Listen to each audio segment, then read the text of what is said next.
choisi Jésus pour guider ma vie. Mon bien-aimé Jésus, il est à moi, je suis à lui. J'ai choisi Jésus pour guider ma vie.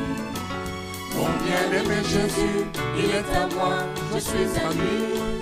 J'ai choisi Jésus pour guider ma vie. Mon bien-aimé Jésus, il est à moi, je suis à lui. J'ai choisi Jésus pour guider ma vie. Mon bien-aimé Jésus, il est à moi, je suis à lui. En marchant dans les... Gloire à Dieu. Merci Seigneur pour le travail qui permet encore qu'on fasse aujourd'hui. Et donc nous allons continuer le livre d'Esdras. On en était arrivé au chapitre 7, donc Esdras 7, et on avait déjà lu les 6 premiers chapitres qui concernaient le fait de reconstruire le temple. Donc une première vague des enfants d'Israël avait quitté leur terre de déportation pour venir à Jérusalem pour rebâtir le temple, encadré par Zorobabel, le prince, et Josué, le souverain sacrificateur. Donc c'était les 2 personnages principaux de la première vague, en quelque sorte de réveil. Donc un retour à Dieu, parce que nous avions expliqué que pour les enfants d'Israël, Dieu, c'était pas partout. Dieu, c'était le temple et Jérusalem. Voilà, donc c'était pas, même s'il est partout, mais on l'adorait, on faisait le ministère de louange, le ministère d'adoration au temple à Jérusalem. Voilà. Et vous vous souvenez même d'un psaume, le psaume qui dit que sur les rives de Babylone, on avait suspendu nos instruments sur les saules, sur les arbres, et les gens nous demandaient de chanter les musiques de Dieu. Et les enfants d'Israël leur répondaient, on ne peut pas chanter ici. C'est à Jérusalem qu'on doit chanter la louange à l'Éternel. Donc, c'est comparable au réveil pour nous. Donc, pour eux, c'était le retour à Jérusalem et la reconstruction du temple. Pour nous, le bon état, c'est l'état qu'on trouve dans les Actes des Apôtres, où il y a la plénitude du Saint-Esprit et le service désintéressé au Seigneur. Et non seulement le service désintéressé, mais le service à 100%, où les gens étaient totalement offerts à Dieu, pour Dieu, sans intérêt, et remplis du Saint-Esprit. C'est l'état dans lequel l'Église doit être d'une manière permanente. Et à cause des erreurs et des péchés, nous tombons dans un état difficile, d'où on veut émerger pour célébrer Dieu dans la gloire et que l'humanité entière voit pour être sauvée. C'est ça, nous, notre souci à nous, c'est le réveil. Et là, il y a une première vague de réveil qui a produit la reconstruction du temple. Nous allons maintenant voir une deuxième vague de réveil avec Esdras. Donc, quand la reconstruction du temple est finie, il y a une deuxième vague de population pour venir s'installer et affirmer le culte de l'Éternel. Et cette vague est entraînée et conduite par Esdras, le prêtre lui-même, que nous pensons être l'auteur du livre d'Esdras, des Chroniques et de Néhémie. Donc nous lisons Esdras 7. Esdras 7. Après ces choses, sous le règne d'Artaxerxès, roi de Perse, vint Esdras, fils de Séraja, fils d'Azaria, fils de Hilkija, fils de Shalom, fils de Tsadok, fils d'Achitub, fils d'Amaria, fils d'Azaria, fils de Merajot, fils de Zérakia, fils d'Uzi, fils de Buki, fils d'Abishua, fils de Phiné, fils d'Éléazar, fils d'Aaron, le souverain sacrificateur. Cet Esdras vint de Babylone. C'était un scribe versé dans la loi de Moïse, donnée par l'Éternel, le Dieu d'Israël. Et comme la main de l'Éternel, son Dieu, était sur lui, le roi lui accorda tout ce qu'il avait demandé. Plusieurs des enfants d'Israël, des sacrificateurs et des Lévites, des chantres, des portiers et des Néthiniens, vinrent aussi à Jérusalem, la 7e année du roi Artaxerxès. Esdras arriva à Jérusalem au 5e mois de la 7e année du roi. Il était parti de Babylone le 1er jour du 1er mois, et il arriva à Jérusalem le 1er jour du 5e mois. La bonne main de son Dieu était sur lui, car Esdras avait appliqué son cœur à étudier et à mettre en pratique la loi de l'Éternel et à enseigner au milieu d'Israël les lois et les ordonnances. Voilà, donc on va s'arrêter là pour le moment pour dire quelque chose. D'où vient le réveil? Le réveil, ça vient de Dieu. Mais Dieu procède comment? Dieu procède par sa parole. Il crée en quelqu'un l'envie de lire sa parole. Parce que la révélation de Dieu se trouve dans sa parole. Il nous est dit que, premièrement, au verset 6, qu'est-ce qu'il nous est dit? Cet Esdras vint de Babylone, c'était un scribe versé dans la loi de Moïse, donnée par l'Éternel, le Dieu d'Israël. Et tout de suite après, on nous dit quoi? Et comme la main de l'Éternel, son Dieu, était sur lui, le roi lui accorda tout ce qu'il avait demandé. Donc il y a comme un lien entre le fait d'être versé dans la loi de Moïse et tout ce qui a suivi, donc la faveur de Dieu à travers le roi. Une chose est importante, bien-aimés, c'est le retour à la parole. Un réveil qui n'est pas basé par le retour à la parole, mais juste par des manifestations, juste par une popularité de quelqu'un ou bien de certains chrétiens, ce n'est pas un réveil de Dieu. Le réveil de Dieu, ça passe par la volonté de vivre sa parole, de retourner à la loi, à la parole de Dieu. Et c'est un élément important que vous devez utiliser pour savoir si un mouvement numérique, un mouvement apparemment puissant est de Dieu. Un vrai mouvement de Dieu naîtra de la parole de Dieu. Et c'est ce qui se passe avec Esdras.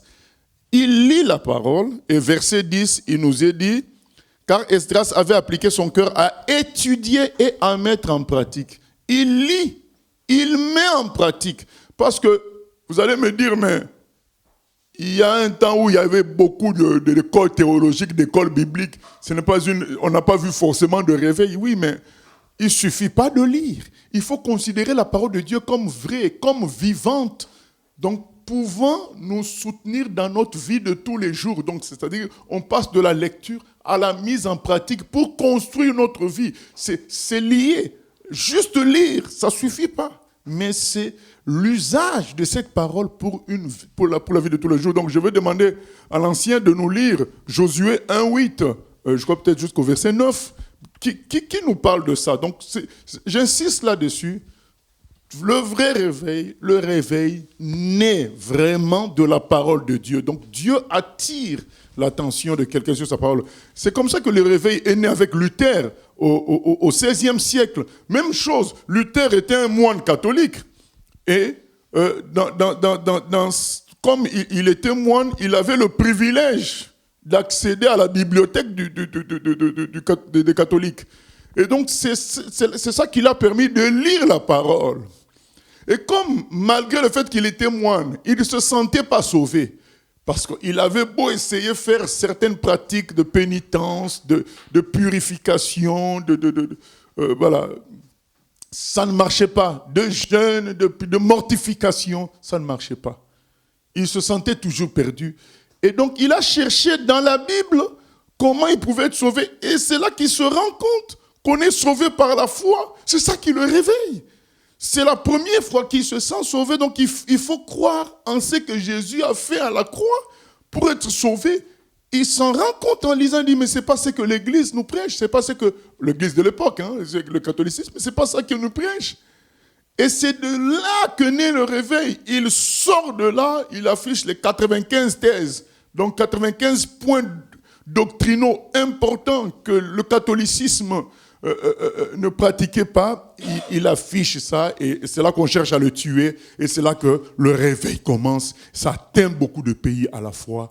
Et voilà, c'est toujours la parole qui produit. Et le réveil, avec Moïse, ses paroles, c'est pareil. Dieu va lui donner la parole pour produire le réveil au milieu de son peuple. C'est toujours comme ça. Et nous lisons, la raison d'ailleurs, c'est dans Josué 1, 8 à 9. Josué 1, verset 8.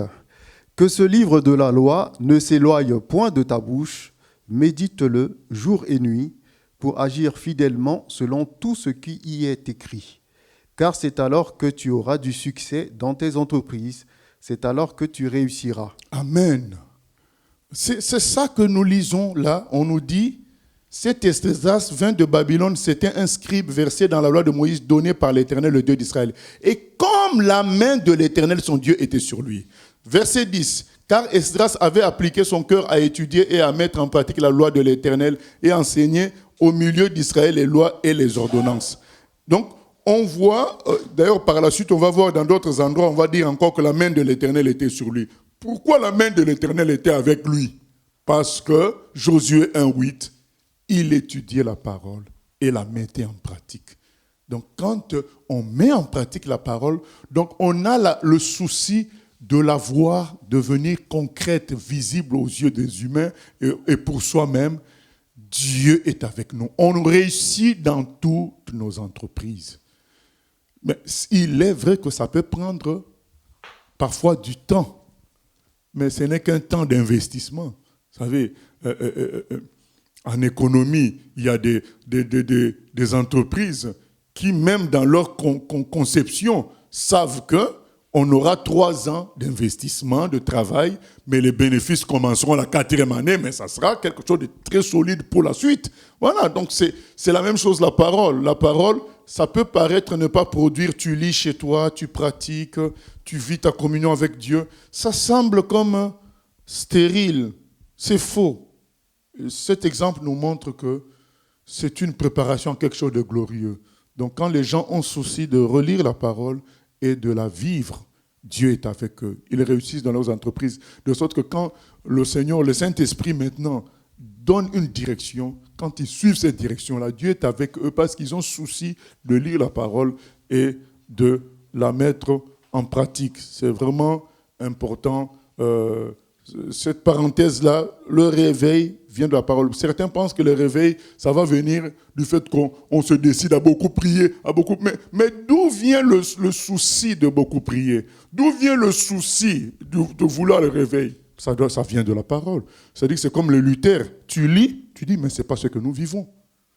Gédéon, l'ange lui parle, il dit, mais ce que tu me dis et ce que je lis dans la parole, ce n'est pas ce que nous vivons. Au fait, tout vient de là. Dieu parle. Mais tu regardes ta vie, tu dis, mais ce n'est pas ce que nous vivons. Et du coup, il y a le souci maintenant de prier. Mais si c'est juste pour réussir sa vie chrétienne, tu commences à beaucoup prier pour qu'il y ait le réveil, il y aura un problème. Le jour où la gloire de Dieu descendra, tu l'utiliseras pas à bon escient. Mais quand ça naît de la volonté de voir la parole de Dieu se confirmer, se vivre, ça c'est différent. Donc quand Dieu envoie la gloire, on reste correct, on reste honnête et on fait l'œuvre de Dieu comme il faut. Donc ça doit venir de la parole et la parole va produire la soif de prier. Et c'est ainsi qu'il y a l'enchaînement. Dieu maintenant suscite des gens, réveille l'esprit des gens, et ainsi de suite. Les choses commencent à se construire par le Saint-Esprit. Donc nous lisons maintenant le verset 11. Nous continuons. Voici la copie de la lettre donnée par le roi Artaxerxès à Esdras, sacrificateur et scribe, enseignant les commandements et les lois de l'Éternel concernant Israël. Artaxerxès, roi des rois, à Esdras, sacrificateur et scribe, versé dans la loi du Dieu des cieux, etc.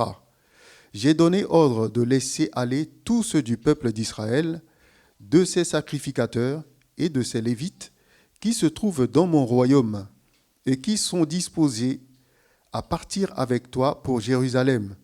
Tu es envoyé par le roi et ses 7 conseillers pour inspecter Juda et Jérusalem d'après la loi de ton Dieu, laquelle est entre tes mains, et pour porter l'argent et l'or que le roi et ses conseillers ont généreusement offert au Dieu d'Israël, dont la demeure est à Jérusalem.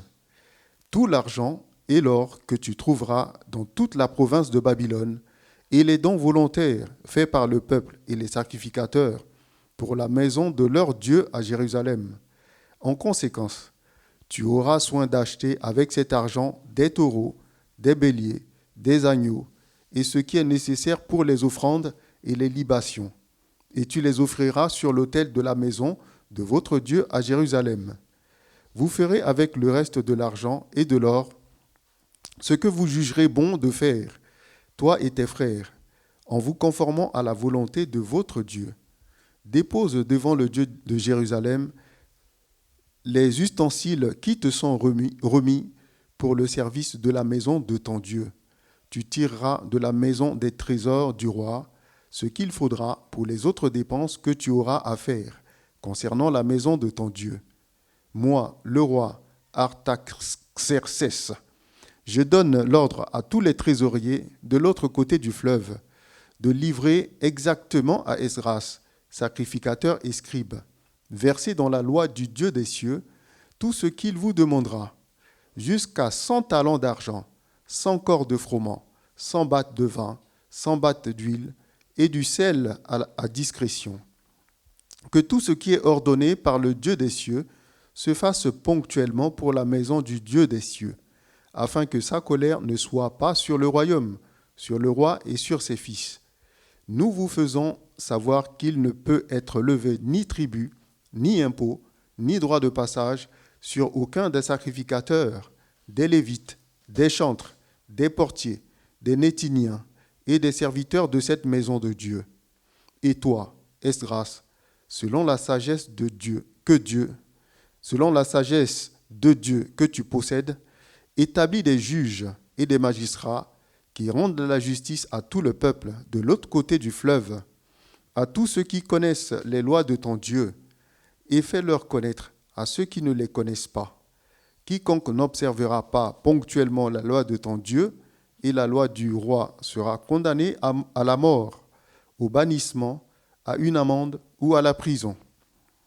Béni soit l'Éternel, le Dieu de nos pères, qui a disposé le cœur du roi à glorifier ainsi la maison de l'Éternel à Jérusalem, et qui m'a rendu l'objet de la bienveillance du roi, de ses conseillers et de tous ses puissants chefs, fortifié par la main de l'Éternel, mon Dieu, qui était sur moi. J'ai rassemblé les chefs d'Israël, afin qu'ils partent avec moi.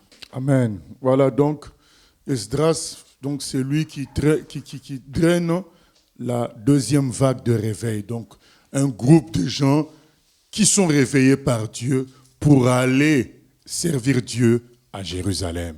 Pour nous, c'est quoi? C'est des gens qui prennent conscience de la vérité de la parole de Dieu. Des gens qui prennent conscience de la grandeur de Dieu, qui disent, ça suffit de gérer notre vie par nous-mêmes. Maintenant, nous voulons que Dieu prenne contrôle de nos vies et nous gère en fonction de ses plans inscrits dans sa parole. Qu'à nouveau, les gens voient la gloire de Dieu à travers les enfants de Dieu, comme dans les Actes des Apôtres. Donc notre référence à nous, c'est les Actes des Apôtres.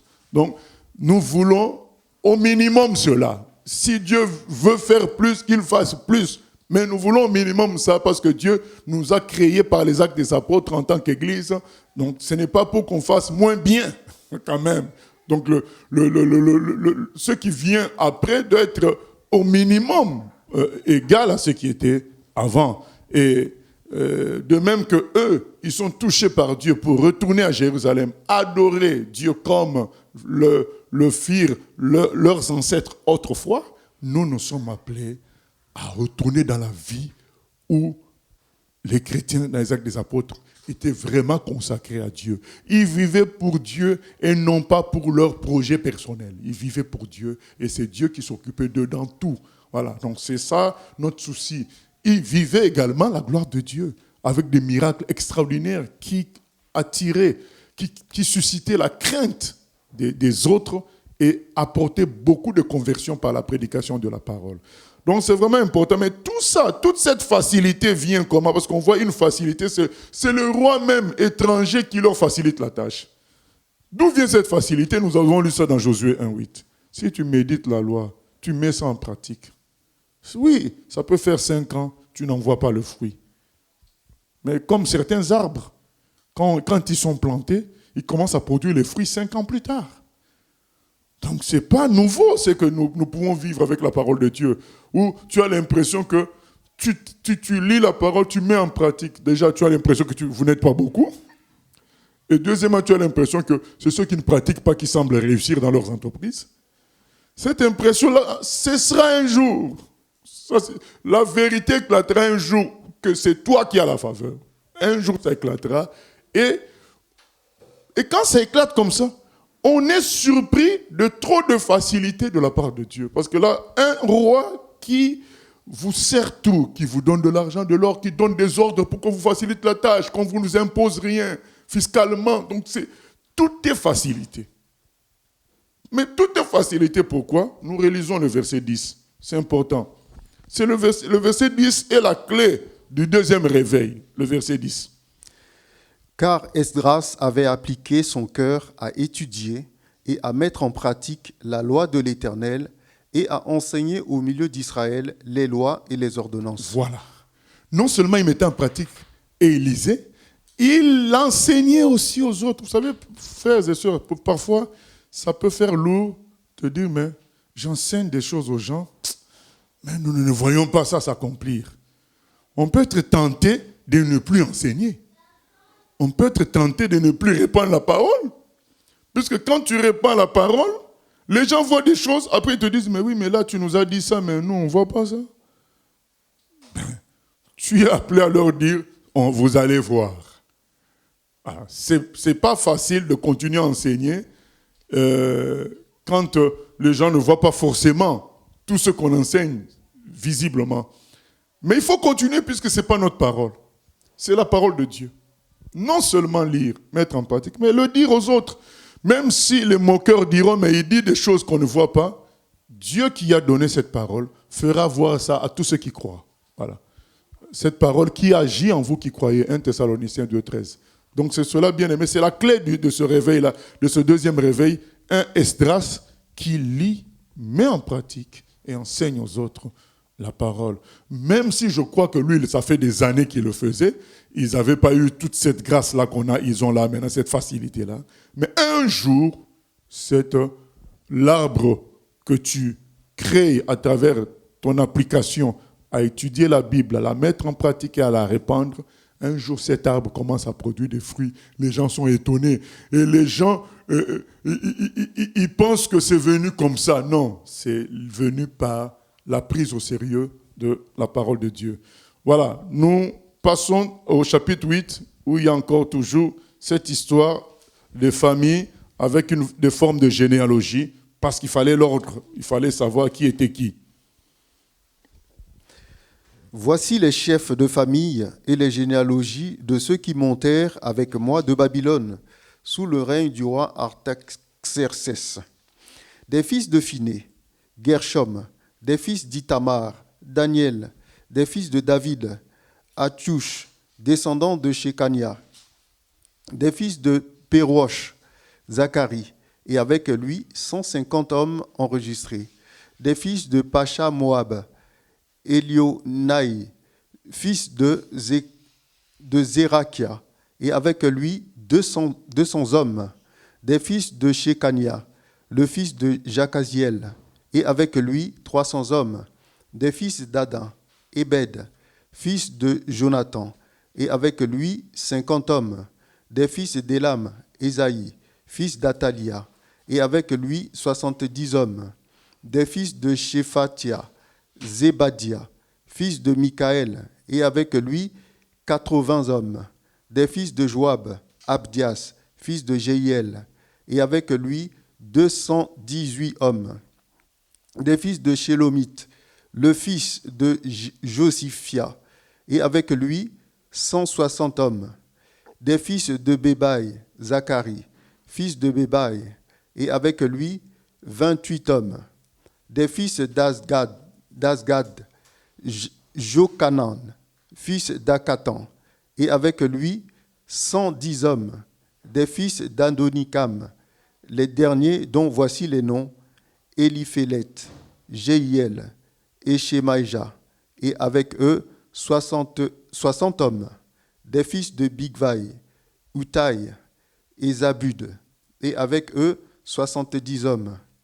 Je les rassemblai près du fleuve qui coule vers Ava, et nous campâmes là 3 jours. Je dirigeai mon attention sur le peuple et sur les sacrificateurs, et je ne trouvai là aucun des fils de Lévi. Alors je fis appeler les chefs Éliézer, Ariel, Shemaïja, Elnathan, Jarib, Elnathan, Nathan, Zacharie, Meshulam, et les docteurs Jojarib et Elnathan.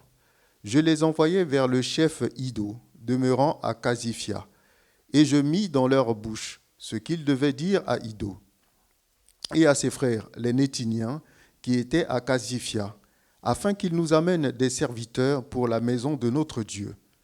Et comme la bonne main de notre Dieu était sur nous, ils nous emmenèrent Chérébia, homme de sens, d'entre les fils de Makli, fils de Lévi, fils d'Israël, et avec lui ses fils et ses frères, au nombre de 18. Voilà, c'est juste pour dire, faire une incise. Et comme la bonne main de notre Dieu était sur nous. Voilà, la partie d'Esdras tourne autour de cette phrase-là, la bonne main de notre Dieu était sur nous. On comprend que si Dieu ne fait, rien ne va se faire. C'est quand il y a la bonne main de Dieu sur nous. Maintenant, c'est là que les choses se font. Maintenant, pour qu'il y ait la bonne main de Dieu, il faut qu'on soit attaché à sa parole et qu'on le cherche de tout notre cœur. Voilà, ça va ensemble. Si Dieu ne fait, on peut faire des efforts qu'on veut. Moi, j'ai été dans la région parisienne. On a fait toutes sortes de meetings là-bas, de jeûnes et prières pour qu'il y ait le réveil. Les Argentins même sont venus soutenir là. On n'a pas vu le réveil. Au contraire, on a vu l'apostasie grandir. Donc, c'est quand on revient à la parole et que nous pratiquons cette parole, c'est là que la bonne main de Dieu agit. Et on est étonné, on est surpris. Ils avaient besoin de quelque chose. Dieu a tout de suite envoyé. Voilà, nous continuons verset 19. Achabia, et avec lui Ésaïe, d'entre les fils de Mérari, ses frères et leurs fils, au nombre de 20, et d'entre les Nétiniens, que David et les chefs avaient mis au service des Lévites, 220 Nétiniens, tous désignés par leur nom. Là, près du fleuve d'Ava, je publiai un jeûne d'humiliation devant notre Dieu, afin d'implorer de lui un heureux voyage pour nous, pour nos enfants et pour tout ce qui nous appartenait. J'aurais eu honte de demander au roi une escorte et des cavaliers pour nous protéger contre l'ennemi pendant la route, car nous avions dit au roi, la main de notre Dieu est pour leur bien, sur tous ceux qui le cherchent. Mais sa force et sa colère sont sur tous ceux qui l'abandonnent. C'est à cause de cela que nous jeûnâmes et que nous invoquâmes notre Dieu, et il nous exauça. Amen. Ça c'est très important, ce qu'on vient de lire là. Il dit quoi? Verset 22. J'aurais eu honte de demander au roi une escorte. Le roi, c'est un roi païen, un non-juif. Maintenant, Esdras dit, j'aurais eu honte de demander au roi une escorte et des cavaliers pour nous protéger contre l'ennemi pendant la route. Car nous avions dit au roi, la main de notre Dieu est pour leur bien, surtout ceux qui le cherchent, mais sa force et sa colère sont sur tous ceux qui l'abandonnent. Donc Esdras dit, comment après avoir dit que notre Dieu est avec nous, il nous protège, je vais aller encore demander le secours du roi. Vous voyez que ce n'est pas que nous n'avons pas à avoir le secours de l'extérieur, parce que dans la première partie, on a bien vu que c'est le roi qui a donné les lettres, qui a fait des lettres, qui a donné de l'aide. Il n'y a pas de problème quand Dieu organise les choses ainsi. Mais quand nous allons demander, comme si, sans l'aide des gens extérieurs ou même intérieurs, nous ne pourrions pas faire la mission divine, nous rabaissons notre Dieu. Moi, j'ai toujours dit ça. Un vrai enfant de Dieu a la notion de dignité de Dieu. Donc, il ne va pas comme on voit les soi-disant pasteurs faire des appels de fonds intempestifs. Demander l'argent aux gens à tout moment. Il faut l'argent de gens pour travailler, il faut l'argent pour faire ceci, il faut l'argent. Donnez l'argent, sortez l'argent de vos poches. Il y en a même un qui a dit aux gens, allez faire l'intérim rapidement. Mais tout ça, c'est des gens qui ne sont pas avec Dieu. Si tu es vraiment avec Dieu, tu viens. Moi, la honte, c'est quoi? Pendant que je prêche, je suis en train de dire que Dieu est quoi? Est tout puissant. Il est grand, il est merveilleux, il tient le monde entier dans sa main, l'or et l'argent lui appartiennent. Et après avoir prêché tout ça, je viens vous dire, écoutez, pour bien faire l'œuvre de Dieu, j'ai besoin de votre argent. C'est pas sérieux. Tu viens de dire que le Dieu que tu sers est tout puissant. Il a tout. Et après tu nous dis que sans nous, tu ne peux pas faire le travail de ton Dieu. Mais il y a un problème. Où est la dignité de Dieu dans cette affaire? Moi, je suis bloqué. Les gens peuvent penser que c'est l'orgueil. Ce n'est pas l'orgueil. C'est un problème de contradiction. Tu dis aux gens, Dieu est tout-puissant. L'or et l'argent lui appartiennent. C'est lui qui a tout créé. Il peut tout faire. Croyez en lui pour votre vie, pour votre salut et pour votre vie de tous les jours. Juste après ce discours, allez, amenez le panier. Donnez l'argent, car si vous ne donnez pas, l'œuvre de Dieu ne peut pas se faire. Ah, alors là, il y a une contradiction. Mais que les gens donnent par amour pour Dieu, il n'y a pas de problème. Que les gens investissent par amour pour Dieu, il n'y a pas de problème. Touchés par l'Esprit de Dieu. Mais que nous, on présente la chose comme si Dieu a besoin des humains, ça rabaisse notre Dieu. Du coup, ça contredit le discours qu'on a dit en amont. Ça casse tout. Mais puisque les hommes aiment donner pour se sentir importants, ils obéissent à ce genre de discours de flatteurs, malheureusement, et la machine continue à tourner dans l'erreur. Mais bien aimé, là, pour ceux qui pouvaient ne pas nous comprendre, avec cette lecture-là, vous comprenez que c'est à cause de ça que sur notre site, il n'y a pas un endroit où on dit de faites des dons. Parce que on se dit, c'est le Dieu tout-puissant qu'on présente. C'est ce Dieu-là qui peut toucher le cœur. Ce n'est pas à nous encore de donner l'impression que sans les humains, on ne peut pas faire l'œuvre de Dieu. Donc c'est une question de cohérence. Et il dit, nous avons jeûné et prié. Donc voilà, bien-aimé, tu as des soucis. Tu as un voyage à faire, une entreprise à monter. Pense à prier, s'il le faut, à jeûner en même temps.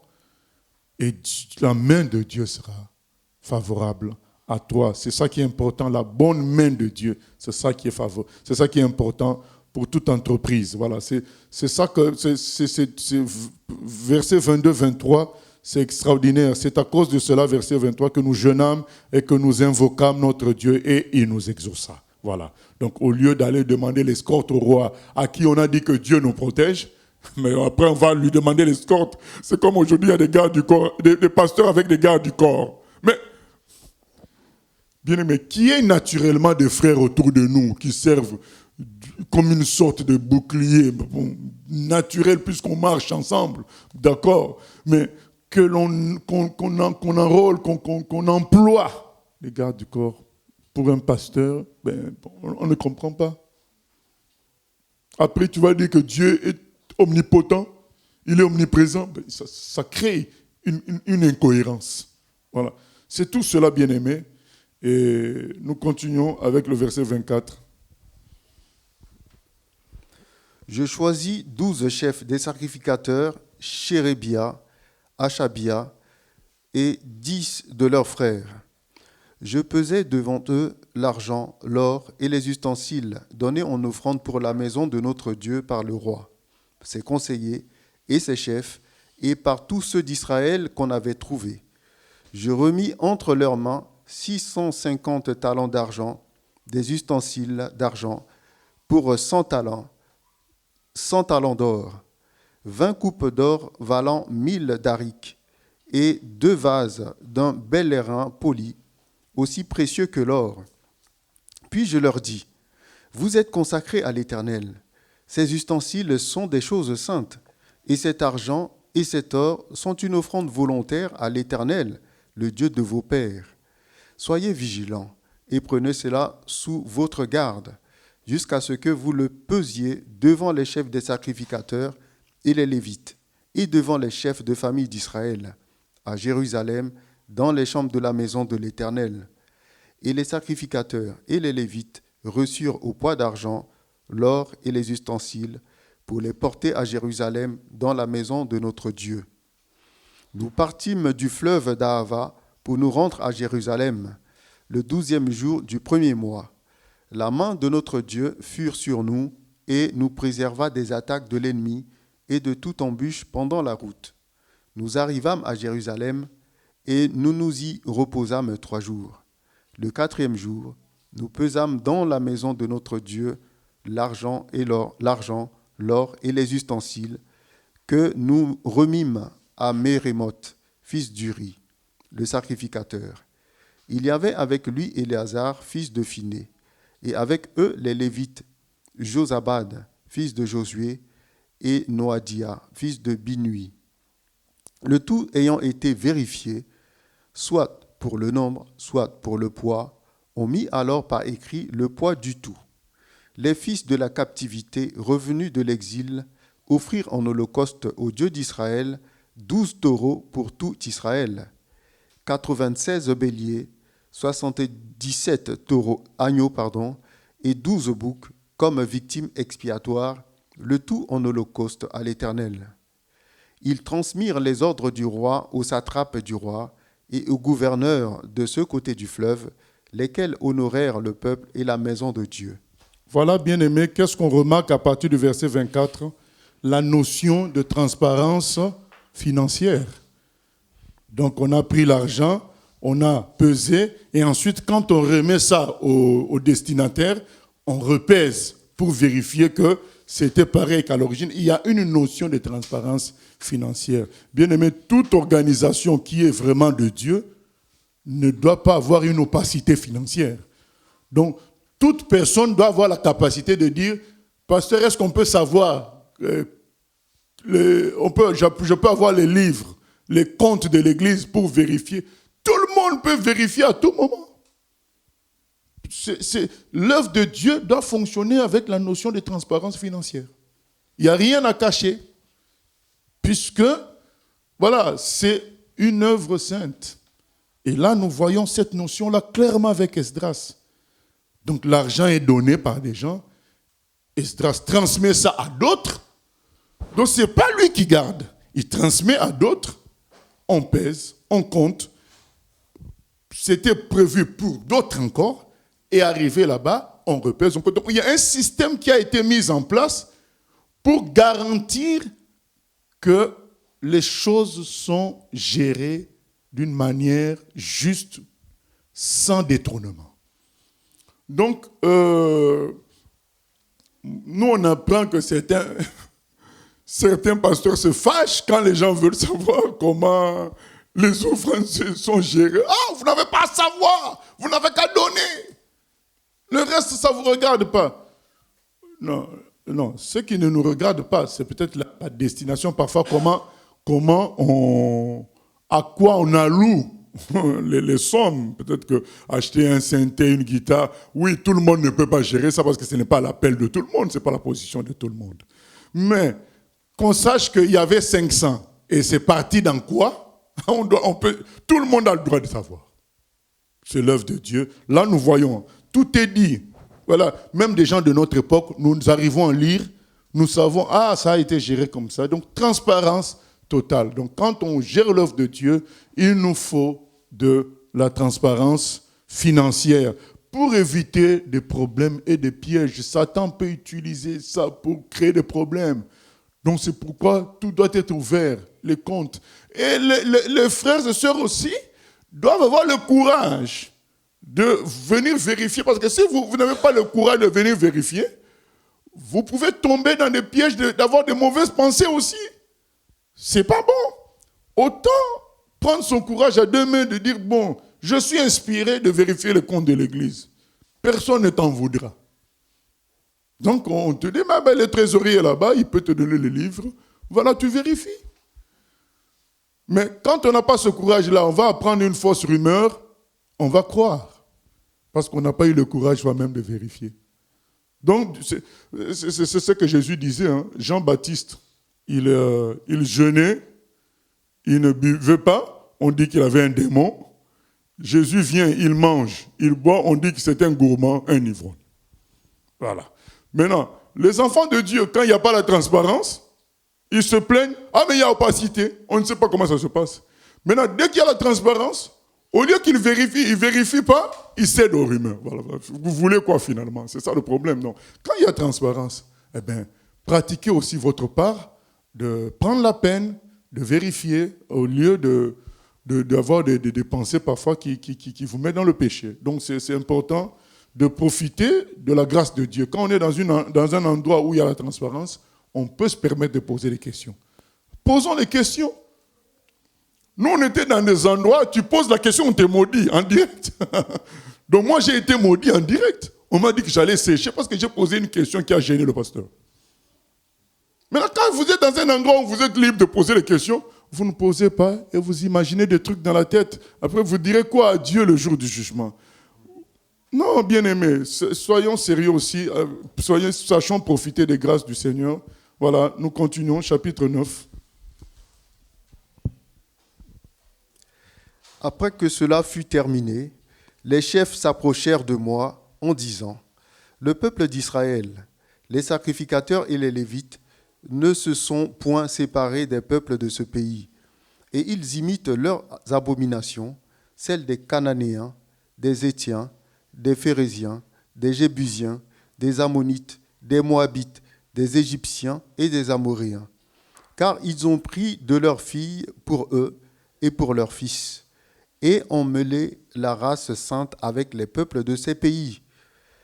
Et les chefs et les magistrats ont été les premiers à commettre ce péché. Lorsque j'entendis cela, je déchirai mes vêtements et mon manteau, je m'arrachai les cheveux de la tête et les poils de la barbe, et je m'assis désolé. Auprès de moi s'assemblèrent tous ceux que faisaient trembler les paroles du Dieu d'Israël, à cause du péché des fils de la captivité. Et moi, je restai assis et désolé jusqu'à l'offrande du soir. Puis, au moment de l'offrande du soir, je me levai du sang de mon humiliation, avec mes vêtements et mon manteau déchirés. Je tombai à genoux, j'étendis les mains vers l'Éternel, mon Dieu, et je dis, « Mon Dieu, je suis dans la confusion et j'ai honte, ô mon Dieu, de lever ma face vers toi, car nos iniquités se sont multipliées par-dessus nos têtes, et nos fautes ont atteint jusqu'aux cieux. Depuis les jours de nos pères, nous avons été grandement coupables jusqu'à ce jour, et c'est à cause de nos iniquités que nous avons été livrés, nous, nos rois et nos sacrificateurs, aux mains des rois étrangers, à l'épée, à la captivité, au pillage et à la honte qui couvre aujourd'hui notre visage. Et cependant, l'Éternel, notre Dieu, vient de nous faire grâce en nous laissant quelques réchappés et en nous accordant un abri dans son saint lieu, afin d'éclairer nos yeux et de nous donner un peu de vie au milieu de notre servitude. Car nous sommes esclaves, mais Dieu ne nous a pas abandonnés dans notre servitude. Il nous a rendus les objets de la bienveillance des rois de Perse, pour nous conserver la vie, afin que nous puissions bâtir la maison de notre Dieu et en relever les ruines, et pour nous donner une retraite en Juda et à Jérusalem. Maintenant, que dirons-nous après cela, ô notre Dieu? Car nous avons abandonné tes commandements, que tu nous avais prescrits par tes serviteurs les prophètes, en disant, « Le pays dans lequel vous entrez pour le posséder est un pays souillé par les impuretés des peuples de ces contrées, par les abominations dont ils l'ont rempli d'un bout à l'autre avec leur impureté. Ne donnez point vos filles à leurs fils, et ne prenez point leurs filles pour vos fils. Et n'ayez jamais souci ni de leur prospérité, ni de leur bien-être, et ainsi vous deviendrez forts. Vous mangerez les meilleures productions du pays, et vous le laisserez pour toujours en héritage à vos fils. Après tout ce qui nous est arrivé à cause des mauvaises actions et des grandes fautes que nous avons commises, quoique tu ne nous aies pas, ô notre Dieu, punis en proportion de nos iniquités, et maintenant que tu nous as conservés ces réchappés, recommencerions-nous à violer tes commandements et à nous allier avec ces peuples abominables? Ta colère n'éclatera-t-elle pas encore contre nous jusqu'à nous détruire, sans laisser ni reste ni réchappé? Éternel, Dieu d'Israël, tu es juste, car nous sommes aujourd'hui un reste de réchappés. Nous voici devant toi comme des coupables, et nous ne saurions ainsi subsister devant ta face. Voilà, donc cette prière ressemble à la prière que la plupart d'entre nous connaissent, celle de Daniel chapitre 9, où Daniel se repent à cause des péchés de son peuple. Là, Esdras, il apprend que même des sacrificateurs ont gardé des femmes, ont eu des femmes étrangères. Et ils les ont gardées avec eux au retour. Donc, alors que Dieu n'a jamais voulu qu'il y ait mixion, donc mélange entre les enfants d'Israël et les autres peuples. Pourquoi? Mais parce que tout simplement les autres peuples étaient dans les abominations, dans l'idolâtrie, et que ces mariages allaient favoriser la contamination du peuple de Dieu. Il fallait que Israël soit un peuple saint pour pouvoir être une grâce pour l'humanité. Si Israël était corrompu, donc il n'y avait plus de vérité sur terre. Donc rappelons-nous ce qu'on a dit. Le livre de Chroniques et d'Esdras et de Néhémie nous montre une réalité, c'est que le gouvernement de Dieu, c'est parti d'Adam jusqu'à se concentrer par David à Jérusalem et au temple, à travers le peuple de Juda. Donc c'est ça la présence de Dieu. À l'époque, sur terre, c'était ça la présence de Dieu. Et maintenant, si cette présence de Dieu est corrompue, donc il n'y a plus de lumière sur toute la terre. La lampe est éteinte. Donc la lampe de l'époque, c'était Jérusalem et les enfants de Juda, donc de Jérusalem. C'était ça la lampe. Maintenant, si c'est corrompu, c'est pourquoi Esdras est abattu, il s'est arraché les poils. Vous savez, quand vous essayez de vous arracher même les poils du nez, vous allez voir comment ça fait mal. Donc, lui, il s'est arraché les poils de la barbe, les cheveux, ça fait très mal parce qu'il est catastrophé, il est abattu parce qu'il se dit, si aujourd'hui on s'est retrouvé en captivité, c'est à cause de ce genre de péché, c'est à cause de ce genre d'abomination. Mais voilà que Dieu a eu pitié de nous. Il nous ramène pour que nos yeux s'éclaircissent. Vous savez, il dit, nous étions esclaves, nous sommes esclaves, mais Dieu a eu pitié de nous.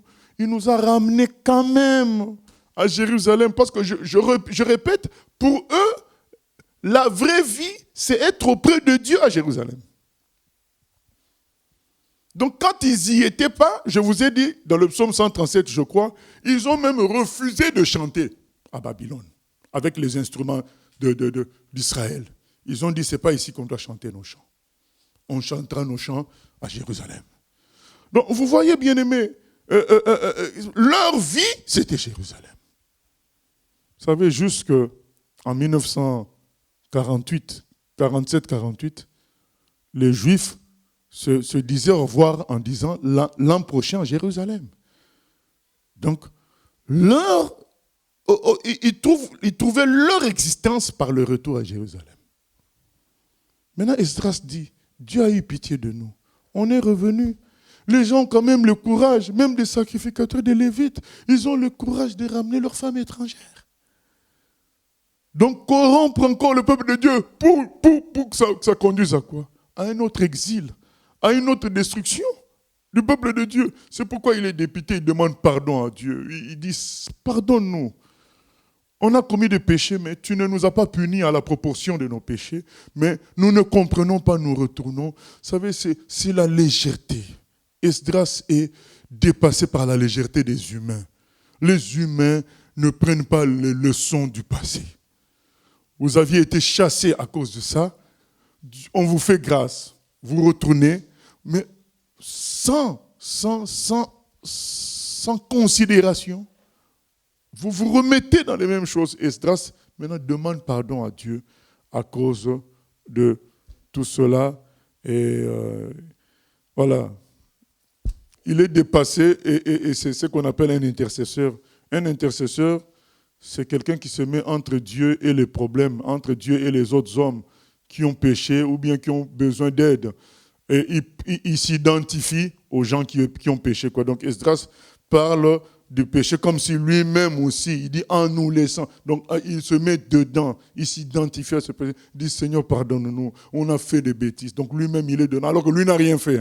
Mais c'est ça l'intercession. C'est-à-dire que tu te mets à la place des gens qui ont fait du mal à Dieu et tu implores le pardon de Dieu. Et Dieu sait que toi, tu n'as rien fait de mal et il peut t'écouter toi pour sauver les autres. Parce que tu t'es identifié à eux. L'intercession, ce n'est pas l'accusation. Il y a des gens qui prient, Seigneur, je prie parce que ces gens-là sont trop mauvais vraiment. Alors, mes frères et sœurs sont méchants envers toi. Non, tu dois prier en prenant la place de tes frères et sœurs pour dire, Seigneur, non, on ne se comporte pas bien. Voilà, aie pitié de nous à cause de tel péché. Donc, l'intercesseur s'identifie au pays là où il est.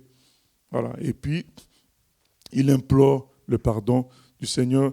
C'est ce que Esdras fait. Voilà. Il dit, nous sommes coupables. Nous voici devant toi comme des coupables.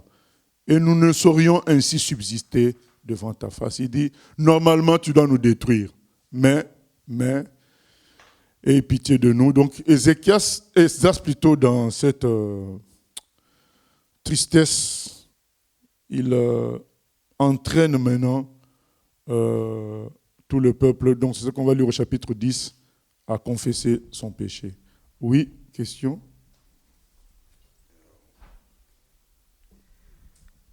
Il y a une question par rapport au contrôle des offrandes. On donne les offrandes, on donne à Dieu et son œuvre. Chercher à tout vérifier, ce n'est pas un manque de confiance envers les gens qui gèrent les comptes. Ça peut être un esprit de contrôle. Comme... Oui, si on a cette confiance, pas de problème. Mais si on commence à avoir des pensées, des soucis dans la tête, en disant, mais tiens, j'ai vu le pasteur avec une nouvelle voiture. Et tu commences à être perturbé par ça. Ben, on va vérifier les comptes. Voilà. Donc, si tu as confiance, ben, c'est bien. Deuxième question, verset 12. Je sais pas, il n'a pas précisé si c'est le chapitre 9 ou 8. Verset 12. Ne pas avoir soin d'eux, pour nous aujourd'hui, fait-on mal de prier pour le bien-être des païens?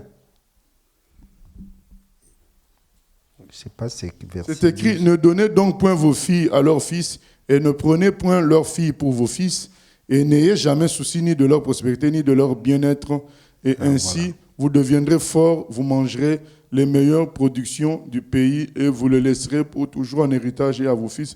Je pense que quand il dit « n'ayez pas souci », c'est dans le sens de collaborer, c'est dans le sens où vous serez amenés à intervenir dans la recherche de leur bien-être. Ce n'est pas dans le refus de prier, puisque nous avons le premier passage qu'on peut lire peut-être dans Jérémie 29, où le Seigneur demande qu'on prie pour le bien-être de la ville où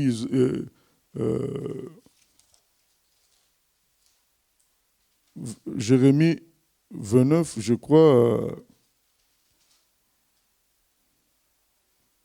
verset 7. Voilà.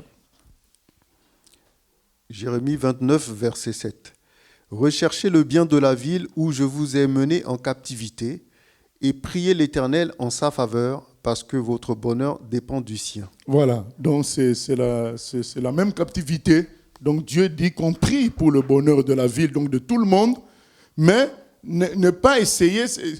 Quel parallèle nous pouvons faire aujourd'hui? Dieu ne nous demande pas forcément de faire la politique. Donc d'entrer dans un parti politique, parti socialiste, les républicains, pour vouloir arranger le sort des Français. Il nous demande de prier pour les Français. Donc là, quand il dit « n'ayez pas souci », c'est dans cet esprit-là. Se peut-il que Dieu nous mette un stop pour ne pas louer dans certains lieux? Je ne parle pas de lieux d'idolâtrie directe, mais dans une maison, pourtant Dieu aime la louange. Est-ce que Dieu peut nous mettre Il peut nous mettre un stop s'il y a hypocrisie parmi les gens qui vont louer, s'il y a un mélange qui n'est pas correct, ou donc les gens peuvent avoir des colères dans le cœur, des choses comme ça. Oui, il peut nous mettre un stop, parce qu'aujourd'hui, Dieu n'est pas dans un endroit fixe. Dieu est dans le cœur des chrétiens et dans l'assemblée des enfants de Dieu. Donc partout où ils sont. Maintenant, si dans ces assemblées-là, dans ces réunions-là, il y a de l'hypocrisie, il y a des mésententes qui sont cachées, et les gens se réunissent physiquement tout simplement, Dieu peut mettre un stop par rapport à ça. Voilà, nous continuons, chapitre 10. Pasteur, peut-être une petite précision par rapport au verset 12, là, dont il était question. Est-ce qu'il n'est pas question ici de la richesse de ces habitants qui peut influencer les Juifs eux-mêmes, qui peut les emmener à les copier, à chercher aussi à être riches par leurs moyens à eux? Et ça aussi. Donc oui. Donc moi, je pense que même ça aussi, ça peut être un danger. Voilà. Okay. Chapitre 10. Pendant qu'Esdras, pleurant et prosterné devant la maison de Dieu, faisant cette prière et cette confession, il s'était rassemblé auprès de lui une foule très nombreuse de gens d'Israël, hommes, femmes et enfants, et le peuple répandait d'abondantes larmes.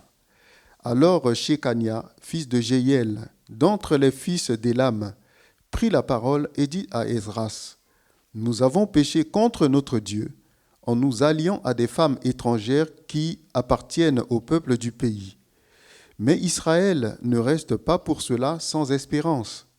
Faisons maintenant une alliance avec notre Dieu pour le renvoi de toutes ces femmes et de leurs enfants, selon l'avis de mon Seigneur et de ceux qui tremblent devant les commandements de notre Dieu, et que l'on agisse d'après la loi. Lève-toi, car cette affaire te regarde. Nous serons avec toi. Prends courage et agis. » Esdras se leva, et il fit jurer au chef des sacrificateurs, des Lévites et de tout Israël de faire ce qui venait d'être dit, et ils le jurèrent. Puis Esdras se retira de devant la maison de Dieu, et il alla dans la chambre de Jochanan, fils d'Eliashib. Quand il y fut entré, il ne mangea point de pain, et il ne but point d'eau, parce qu'il était dans la désolation à cause du péché des fils de la captivité.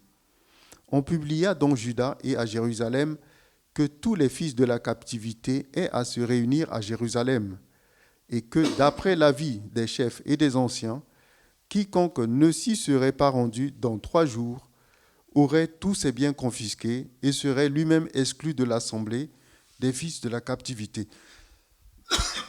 Pardon. Tous les hommes de Juda et de Benjamin se rassemblèrent à Jérusalem dans les 3 jours. C'était le 20e jour du 9e mois. Tout le peuple se tenait sur la place de la maison de Dieu, tremblant à cause de la circonstance et par suite de la pluie. Esdras, le sacrificateur, se leva et leur dit: « Vous avez péché en vous alliant à des femmes étrangères, et vous avez rendu Israël encore plus coupable. Confessez maintenant votre faute à l'Éternel, le Dieu de vos pères, et faites sa volonté. Séparez-vous des peuples du pays et des femmes étrangères. » Toute l'assemblée répondit d'une voix haute: « À nous de faire comme tu l'as dit. » Mais le peuple est nombreux, le temps est à la pluie, et il n'est pas possible de rester dehors. D'ailleurs, ce n'est pas l'œuvre d'un jour ou 2, car il y en a beaucoup parmi nous qui ont péché dans cette affaire. Que nos chefs restent donc pour toute l'assemblée, et tous ceux qui dans nos villes se sont alliés à des femmes étrangères viendront à des époques fixes, avec les anciens et les juges de chaque ville, jusqu'à ce que l'ardente colère de notre Dieu se soit détourné de nous au sujet de cette affaire. Jonathan, fils d'Azaël, et Jachzia, fils de Tikva, appuyés par Meshulam et par le lévite Shabtaï, furent les seuls à combattre cet avis, auquel se conformèrent les fils de la captivité. On choisit Esdras, le sacrificateur, et des chefs de famille selon leur maison paternelle, tous désignés par leur nom, et ils siégèrent le premier jour du 10e mois pour s'occuper de la chose. Le premier jour du premier mois, ils en finirent avec tous les hommes qui s'étaient alliés à des femmes étrangères. Parmi les fils de sacrificateurs, il s'en trouva qui s'étaient alliés à des femmes étrangères. Des fils de Josué, fils de Jotsadak, et de ses frères, Maséja, Eliezer, Jarib, Guédalia, qui s'engagèrent en donnant la main à renvoyer leurs femmes et à offrir un bélier en sacrifice de culpabilité. Des fils d'Imer, Anani et Zébadia, des fils de Harim, Maséja, Éli, Shemaéja, Jéiel et Osia, des fils de Pashur, El-Jaïnaï, Maséja, Ismaël, Nethanel, Josabad et Éliasa. Parmi les Lévites, Josabad, Shimei, Kélaja, Kélita, Pétachla, Juda et Eliezer. Parmi les chantres, Eliashib. Parmi les portiers, Shaloum, Télem et Uri.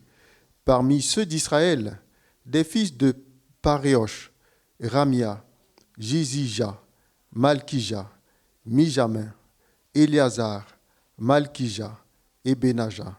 Des fils d'Élam, Matania, Zacharie, Jéiel, Abdi, Jérémoth et Éli. Des fils de Zatu, Eljoénaï, Eliashib, Métania, Jérémoth, Zabad et Aziza. Des fils de Bébaï, Jokanan, Anania, Zabaï et Atlaï. Des fils de Bani, Meshulam, Maluk, Adaja, Jakub, Sheal et Ramoth. Des fils de Pachat Moab, Adna, Kelal, Benaja, Maséja, Matania, Betsalel, Binui et Manassé. Des fils de Harim, Eliezer, Jishija, Malkija, Shemaïja, Siméon, Benjamin, Maluk et Shemaria. Des fils de Hashum, Matanaï, Matata, Zabad, Eliphélet, Jérémaï, Manassé, Shimei. Des fils de Bani, Madaï, Amram, Uel, Benaja, Bédia, Kalou, Vania, Mérémoth, Eliashib, Métania, Matnaï, Jazaï, Bani, Binui, Shimei, Shelemia, Nathan, Adaja, Maknadbaï, Shashai, Sharai, Azarel, Shelemia, Shemaria, Shalum, Amaria et Joseph. Des fils de Nebo, Jéiel, Matitia, Zabad, Zébina, Jadaï, Joël et Benaja. Tout cela avait pris des femmes étrangères et plusieurs en avaient eu des enfants. Voilà la fin du livre d'Esdras qui finit d'une manière un peu choquante puisque il y a renvoi des femmes avec leurs enfants. Donc il y a séparation des femmes étrangères, donc de leurs maris, et on les renvoie en plus avec leurs enfants. Et je pense que ça, c'est une des questions qui est soulevée à chaque fois qu'on étudie ce livre d'Esdras. C'est la fin là, la sévérité de cette décision. Mais bien aimés, quand nous regardons les choses d'une manière globale, en perspective, nous comprenons que si il fallait que Israël soit un peuple saint, il fallait qu'il y ait cette séparation. L'histoire de la séparation, c'est de la Genèse. Dieu a créé, mais beaucoup d'autres choses, il les a créées par séparation. Il sépara la lumière des ténèbres, il sépara les eaux d'en bas des eaux d'en haut. Donc la séparation est une notion biblique qu'on retrouve même dans le Nouveau Testament, dans 2 Corinthiens 6, 14. On nous demande de nous séparer, donc séparer la lumière des ténèbres. Donc ne vous mettez pas avec les infidèles sous un joug étranger. Voilà. Mais toutefois, on va revenir sur ce qu'on lit là, mais je tiens à dire que nous, dans le Nouveau Testament, on ne nous demande pas, si on est chrétien, de nous séparer de notre conjoint qui n'est pas chrétien.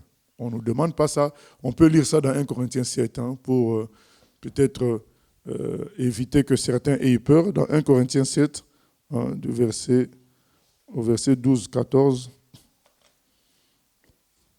1 Corinthiens 7.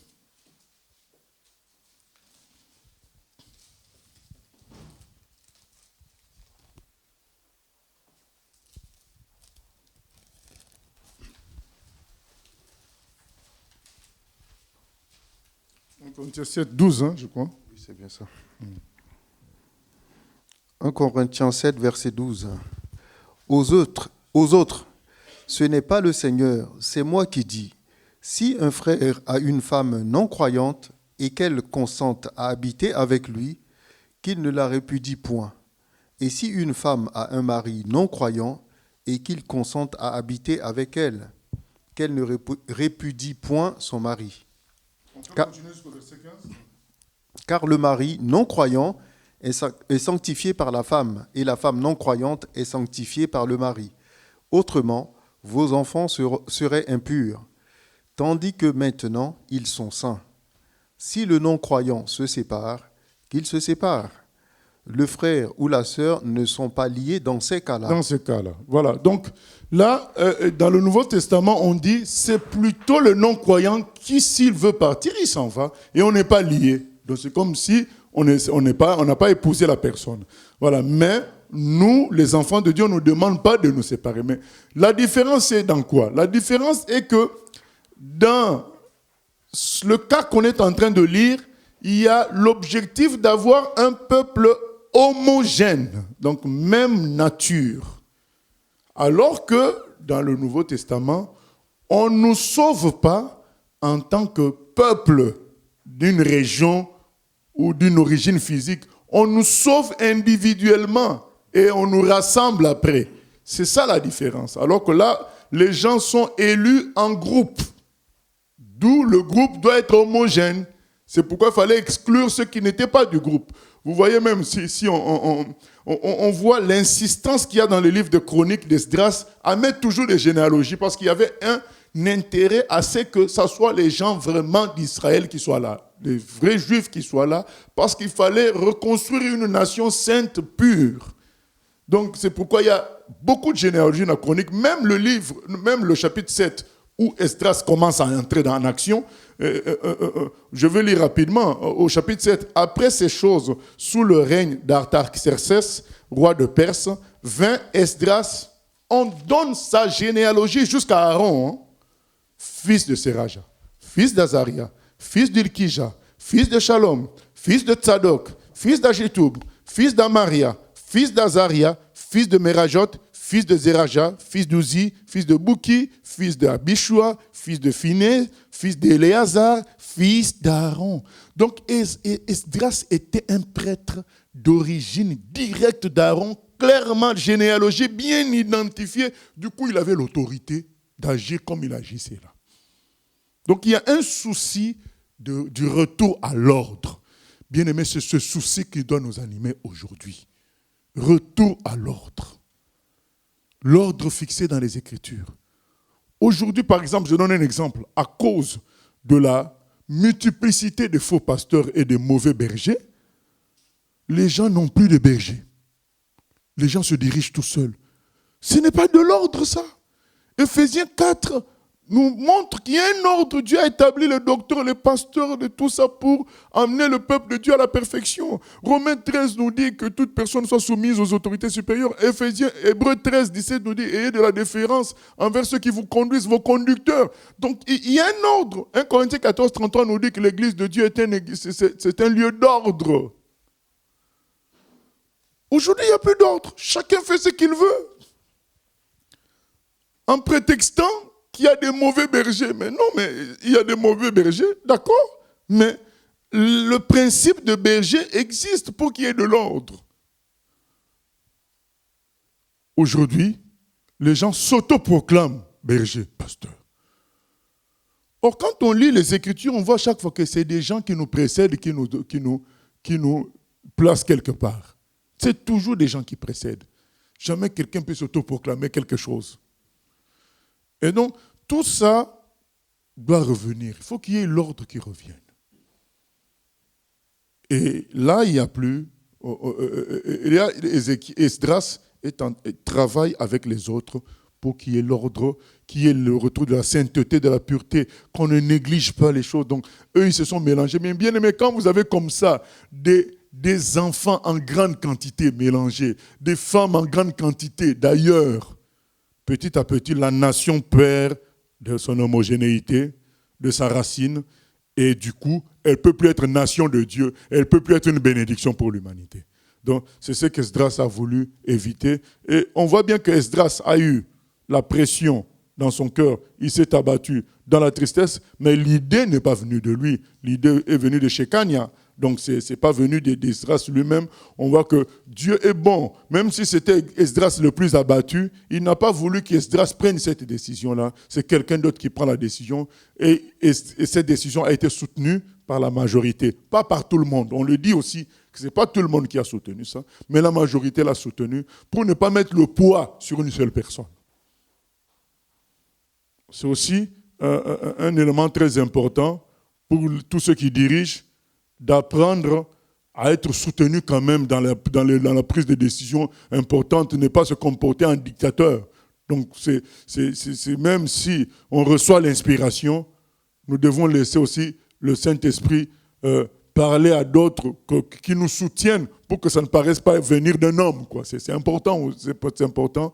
Ne pas dire, j'ai dormi, j'ai rêvé ça, on suit ça. Non, il faut quand même qu'il y ait d'autres personnes qui soient touchés pour qu'on aille ensemble, on travaille ensemble pour la cause. Ce qui fait que cette mesure a été beaucoup mieux pratiquée puisque ce n'était pas Esdras qui l'a mise en place, c'est d'autres personnes. C'est lui qui a eu le souci, mais c'est d'autres personnes qui ont mis en place et la majorité a approuvé, même si c'est un déchirement. Mais bien aimé, la vérité, c'est un déchirement. Il y a des moments où tu entends la vérité de Dieu, ça te déchire le cœur, mais tu es d'accord avec ça parce que c'est la vérité. La vérité amènera des séparations avec certains amis. C'est un déchirement. Des gens avec qui on a été 30 ans, 20 ans, mais à cause de la vérité, vous allez vous séparer un jour. C'est des déchirements, mais il faut que la nation soit sainte, il faut que la nation soit pure. Parce que si elle n'est pas sainte, si elle n'est pas pure, elle ne peut pas être une bénédiction pour les autres. Si l'Église n'est pas sainte, si elle n'est pas pure, elle ne peut pas être une bénédiction pour l'humanité. Si c'est flou, les principes bibliques dans l'Église, les gens mentent en se couvrant, les gens sont dans le péché sans que ça soit dévoilé et dénoncé.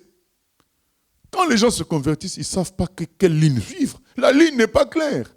Il faut qu'il y ait une sainteté, un ordre qui fasse que la ligne soit claire, même si Dieu est compatissant envers nous, même s'il est miséricordieux, au moins que la ligne soit claire. C'est très important. Comme certains peuvent dire, mais quand il prêche, il paraît en colère. Non, on n'est pas en colère, c'est juste que la ligne doit être claire. Mais maintenant, ils sont étonnés quand on se rencontre physiquement. Oh, mais je croyais que... Non, mais on est humain, on est gentil. Mais c'est juste que quand on doit présenter la ligne doit être claire. Parce que si la ligne n'est pas claire, les gens vont s'y perdre. Donc il faut que la ligne soit claire. Maintenant, dans le travail de proximité, on manifeste la miséricorde et la bonté. Mais la ligne est claire. On sait qu'on doit aller tous sur cette ligne-là. Donc, et c'est ce qu'Esdras fait. Donc, avec les autres sacrificateurs, ils fixent la ligne. Et il y a eu séparation. Les gens disent, mais donc les enfants vont se retrouver sans leur papa. Mais Dieu va s'en occuper. On a vu ça avec Agar et son fils Ismaël. Dieu s'est occupé d'eux. Voilà. Mais nous ne devons pas, sous prétexte de déchirement humain, empêcher la volonté de Dieu s'accomplir. Quand Jésus a été crucifié, sa mère était en train de regarder. Il y a eu un déchirement. On a dit que là, le cœur de Marie a été transpercé par une épée. Tu vois ton propre fils à la croix. Mais tout ça, c'était pour notre salut. La vérité et le salut passent par des déchirements parfois humains. Il faut accepter sans quoi nous allons faire des compromis avec la vérité. Voilà. S'il n'y a pas de questions, nous allons prier. Père éternel, nous te bénissons pour tous les enseignements que nous avons tirés aujourd'hui dans ce livre d'Esdras, à savoir que le réveil commence par la prise au sérieux de ta parole. Le réveil vient du fait qu'on considère que ta parole doit être vécue, pratiquée au milieu de nous et partagée chaque jour, Seigneur, entre nous, partagée à d'autres. Et de là, on aura la soif de prier pour vivre cela. Et toi, tu enverras ta puissance pour réveiller les gens, pour toucher, pour transformer. Ta bonne main va se manifester pour aplanir nos sentiers, Seigneur. Merci de nous avoir appris aussi concernant la transparence financière. Merci aussi de nous avoir appris concernant l'ordre et la sainteté, Seigneur. Qu'il y ait toujours de l'ordre et la sainteté dans ton œuvre, Seigneur. Merci pour ta bonté et ta fidélité. Merci pour ces échanges. À toi la gloire, la louange, au siècle des siècles. Amen. Voilà, donc rendez-vous mardi prochain à 18h pour l'étude du livre de Néhémie qui est dans la même configuration qu'Esdras, donc chronique, Esdras et Néhémie. Donc c'est 18h et non 18h30. Et puis dimanche, bien sûr, à 11h. Voilà. Que Dieu nous bénisse et à bientôt.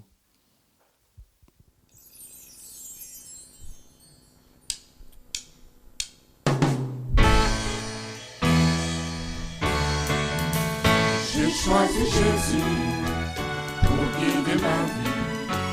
Mon bien-aimé Jésus, il est à moi, je suis à lui. J'ai choisi Jésus pour guider ma vie. Mon bien-aimé Jésus, il est à moi, je suis à lui. J'ai choisi Jésus pour guider ma vie.